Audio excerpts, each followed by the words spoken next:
extremely weird with that. So I don't know. I think that maybe some of this China trade war stuff that's going on is actually over Bitcoin, and it's all behind the scenes to a great extent because the U.S. holds Paul LaRue. Like he's in prison under their jurisdiction. Right. I heard. Is that who Big Swear was talking about the other day? He has one of his Bitcoins that's like up in the mix. Is that the? Are they one of the same? Is that the Mt. Gox guy?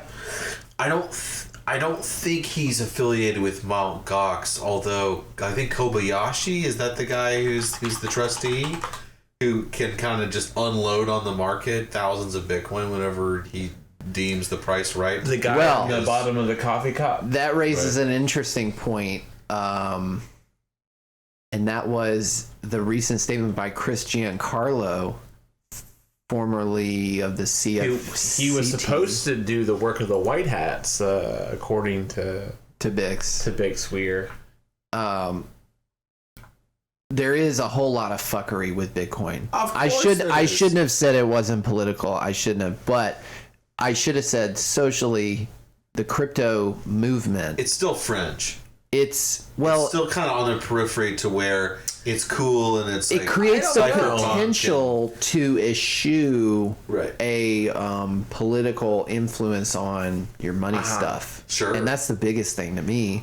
Yeah. It's like, maybe Bitcoin doesn't deliver on that promise 100%, but it's moving us in that direction. Yeah. And it's I would disagree that it's fringe. I think it's becoming more adopted for means of transactions and exchange. I think that the things like the Litecoin card or the crypto cards are somewhat of a step in the right direction, but you still have to go through a third party, effectively your Visa or MasterCard services seemingly. But you can go on Craigslist and there's a crypto option. You can pay for lots of. Well, even Square now. Exactly. You can buy Bitcoin on Square, and it's kind of like wow. And you can get a debit card too, so you can immediately cash out at a fee, of course. But it's better than any ATM that you could go to. What's so interesting? These big financial services are coming in, and they really do want to swoop into crypto. And I think that Bitcoin, it has the first mover advantage, it has the networking effect and everything. But in all honesty, in terms of blockchain product, it's really not that hot. There are better offerings out there. Yeah, I agree. I'm not a buyer of it, but just continuing with this thread, right? I think what you see with Libra, and for viewers, I've got Zuckerberg, he testified to Congress recently, and you see the value of decentralization in Bitcoin, Litecoin, many of these alternative products. Golden is one of your picks, right?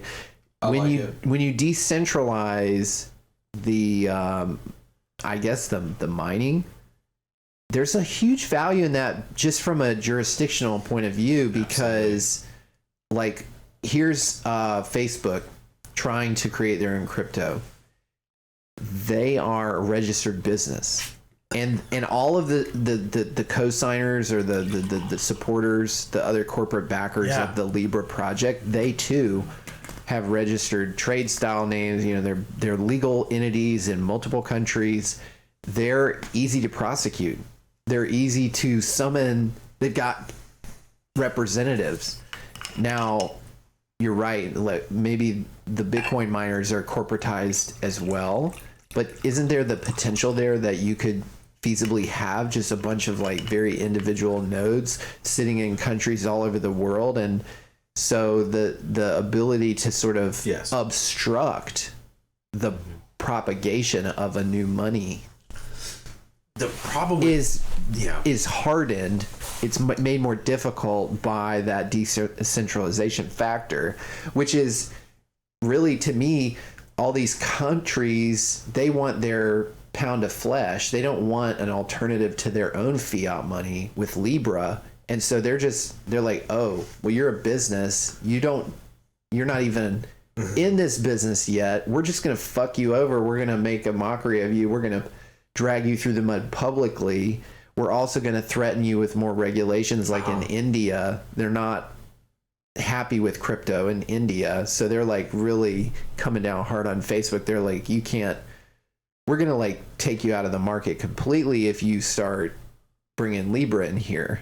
And so, but they can't, they can try to ban Bitcoin in India, but you can't. It's interesting. In a lot of these, not on an individual level, third world countries that have currency collapse of whatever variety, you see oftentimes that SIM card cell phones are havens or bastions to shield wealth from hyperinflation from whatever cryptocurrencies these rogue citizens are attempting to have means of exchange with, on their SIM card cell phones, because that is a more realistic means of preserving their wealth than in putting faith in the state fiat money. True. I mean, the unbanked, you're talking about billions of people that have gone from... You want to take a haircut? Right. The Cyprus... I guess that's what Alan Greenspan was talking about earlier, right? Yeah. That was before the whole Greece haircut that's ridiculous. When you just look at the fees, right? Like if I want to pay you $380, right? It's going to cost me $11 to give you that money with my Amex. Well, you've made an excellent point in private regarding the haircuts or penalty for possessing your money. You made the excellent point, Dave, that we already have that in this country in the identity of like an ATM fee or a bank closure fee. That people pay these time and time again throughout their week, right? Per se, or if they go into the check cashing place, if you happen to be impoverished or you don't have a bank, or maybe you've been written out of the privilege of possessing, a banking account, you pay a fee. You get the haircut to access effectively what is your private property. Never mind the fact that in order to bank in America these days, you have to subject yourself to, you have to basically pledge allegiance to a political ideology ever before setting foot in the bank to do business. Because you have to first have a social security number. Yeah, you cannot buy or sell unless it bears his name, That's right. It's very mark of the beast. Yeah, and the number... the social security number goes back to, something they did even before that, and that's the enumeration at birth.